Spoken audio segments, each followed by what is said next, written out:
புரியுதுங்களா?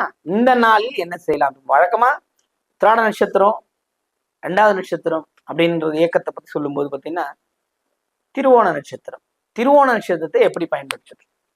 திருவோணம் என்றாலே பெருமாள், உலகை அளந்த பெருமாள். திருவோண நட்சத்திரம் வாமன அவதாரம். இது ஞாபகம் வச்சுக்கணும்.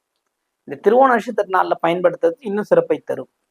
அதே மாதிரி உத்திராட நட்சத்திரக்காரங்க எல்லாமே அளவாக அளந்து பேசினாலே அவர்கள் வாழ்க்கை சிறப்பாக இருக்கும். தான் தான் தான் பேசிப்பாங்க, தான் தான் பேசுவாங்க, அதுலயே அவங்க மாட்டிப்பாங்க. இந்த 2 விஷயத்தை கரெக்ட் பண்ணா போதும். அளவறிந்து பேசுவதால் பலன் உண்டு. புரியுதுங்களா? அதே மாதிரி உத்திராட நட்சத்திரக்காரங்க இந்த திருவோண நட்சத்திரத்தை இயக்கம் செய்தாலே போதும், வெற்றி அடைவார்கள்.